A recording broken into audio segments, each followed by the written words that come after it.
नमस्कार मित्रांनो, modern farming म्हणजेच आधुनिक शेती यूट्यूब चॅनलच्या माध्यमातून आणखी एक बंदिस्त शेळी पालनाचा व्हिडिओ तुमच्यासाठी। गंगाधर जाधव यांनी मुक्काम नळेगाव, तालुका चाकूर, जिल्हा लातूर येथे उभारलेला बंदिस्त शेळीपालन फार्म। या फार्ममध्ये मित्रांनो तुम्हाला खूप सुंदररित्या एक पूर्ण बंदिस्त शेळीपालन फार्मचा टूर पाहायला भेटेल। स्वतः कापड दुकान चालवतच त्यांनी घराच्या बाजूला उभारलेला हा बंदिस्त शेळीपालन फार्म घरून तसेच मित्राकडून होणाऱ्या विरोधाला झुगारून सुद्धा खूप सुंदररित्या फार्म तयार केला आणि 2 वर्षापासून आज फार्म मध्ये खूप चांगल्या रीतीने गावरान बोकडांचं संगोपन म्हणजे शेळ्या तसेच पिल्लांचं या ठिकाणी तयार केलेले। मी तुम्हाला 1-2 मिनिटांमध्ये फार्मचा टूर देतो, त्याच्यानंतर आपण गंगाधर भाऊशी मनमोकळ्या गप्पा मारूया, जेणेकरून महाराष्ट्रातल्या जेवढे काही शेळीपालन करणारे जे माझे मित्र बांधव आहेत त्या सर्वांना शेळीपालनाची आणखी एक कन्सेप्ट क्लिअर होऊन जाईल।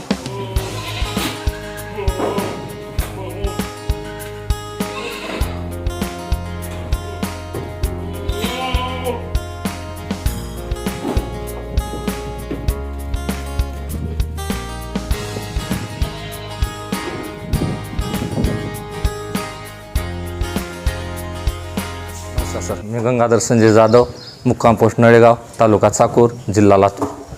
शेळीपालन व्यवसायाकडे कसे वळले?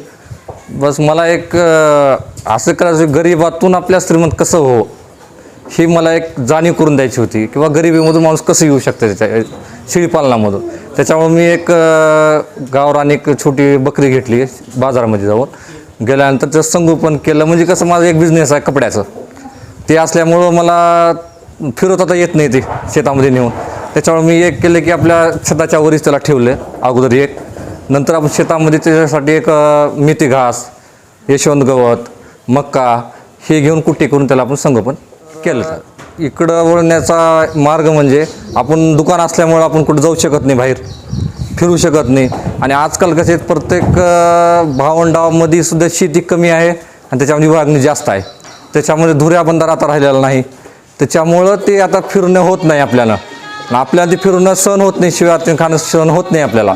त्याच्यामुळं आपण एक केलं की बाबा बंदिस्त शेळीपालन करून स्वतः स्ट्रक्चर उभा करून प्लॉट घेऊन त्याच्यावरती स्ट्रक्चर उभा करून आपण केलेलं आहे। तरी काही लोकांचा विरोधही होता याच्यामध्ये, किंवा आपण कपड्याचे दुकान आहे, 5-6 मुली आपल्याविषयी आहेत कामाला, तर तुम्ही हे असं का करा? तर माझी इच्छा होती, किंवा गरीब माणूस सुद्धा करू शकतो याला, असं लहान मोठा असं काही नाही। स्वतःची तुमची जर लेंडी झाडण्याची इच्छा असेल तर तुम्ही काही करू शकता। सकाळी मी सर एक 6 वाजता उठतो। सकाळी उठल्यानंतर अगोदर झाडून घेतो, संपूर्ण झाडून घेतल्यानंतर ट्रेमध्ये संपूर्ण आपलं खुराक संपूर्ण ठेवून, नंतर अजून एक अर्धा तास ब्रेक देऊन नंतर गुळी टाकतो त्याला, कोरडी गुळी।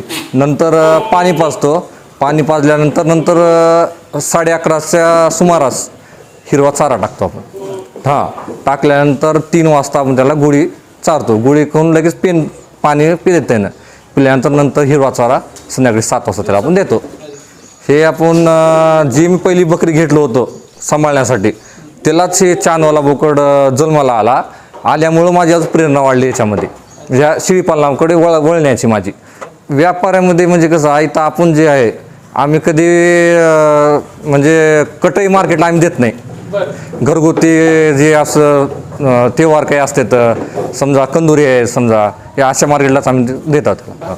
हे सगळं नियोजन पाहण्यासाठी कोणी अजून एखादं लावलेलं आहे का स्वतः? नाही, मी आहे, आमच्या घरची सर्व फॅमिली, वडील क्लर्क आहेत शाळेमध्ये, त्यांनी कधी टाईम काढते, तर आई, आमच्या घरचे, आमचा सर्व परिवार, माझे एकट्याच नाही, सर्व परिवाराला आहे म्हणून आहे सर्व असं। नाही, बाहेरचा माणूस जर तुम्ही लावलो तर संपूर्ण फेल धंदा आहे हे। स्वतः करावं लागते संपूर्ण। नोकर लावलं की कोणताही धंदा सक्सेस होत नाही, त्यासाठी तुम्ही ऑनर पाहिजे त्याच्यामध्ये, तर सर्व काही होते। बिलकुल मार्गदर्शन बिलकुल राहील, कारण कसं आहे आपलं हे जी म्हणजे ज्याला याला अनुभव नाही त्यासाठी आपल्याला बिलकुल कधी उपलब्ध आहे। कधी दुकानावर आलं, गंगा ड्रेसेस दुकान नाव आहे आपल्या, कधी येऊन तुम्हाला मार्गदर्शन संपूर्ण भेटेल असं। समाधान तर आहे, कोणत्याही वस्तू धंदा जे तुम्ही बिझनेस जे करला तुम्ही स्वतःहून जर तुम्ही त्याच्यामध्ये जर मन त्याच्यामध्ये गाठलो तर तुम्हाला कधी अपयश येणार नाही, ही सत्य गोष्ट आहे। मित्रांनो, व्हिडिओ बनवण्याचा उद्देश एवढाच होता, एक बंदिस्त शेळीपालन तुम्ही घराच्या बाजूला सुद्धा करू शकता। विषेक शेळ्यांचं संगोपन जसं गंगाधर भाऊनी या ठिकाणी केलेलं आहे, तुम्हाला जर कोणाला जवळपासच्या लोकांना येऊन पाहायचं असेल तर पाहू शकता। व्यवसायामध्ये उतरायचं म्हटल्याच्या नंतर फक्त पैसा बघूनच नाही तर एक खूप चांगल्या लेवलवरती तुम्हाला समाधान पण मिळणार आहे. आणि दुसरी गोष्ट पैसा तर मिळतोच आणि नशीबही कधी कधी साथ देतं. जसं गंगाधर भाऊच्या घरी पहिल्याच शेळीने चांदवाला बोकड दिला आहे. नक्कीच लाखोची किंमत त्या बोकडाला मिळून त्यांना त्या ठिकाणी चांगला पैसा मिळणार आहे. त्याच्यामुळं शेळीपालन हा व्यवसाय कधी तोट्यात जात नसतो. जातो तो फक्त आपल्या अपुऱ्या ज्ञानामुळे आणि मला मेहनत करायची त्यावेळेस कंटाळा येईल त्यावेळेला तो तोट्याकडे वळतो. तुमची मेहनत करायची जर तयारी असेल तर तुमचा शेळीपालन व्यवसाय हा कधीही उंचीवरती जात राहणार. धन्यवाद मित्रांनो. आपल्या चॅनलच्या माध्यमातून अशीच नवनवीन शेळीपालनाचे व्हिडिओ तुमच्यासाठी घेऊन येत राहणार आहे. आजूबाजूला जे दिसणारे सर्व व्हिडिओ आहेत हे तुमच्यासाठी बनवलेले खास शेळीपालनातल्या अनुभवातून आणि माहितीतून आहेत. ते तुम्ही बघून घेऊ शकता.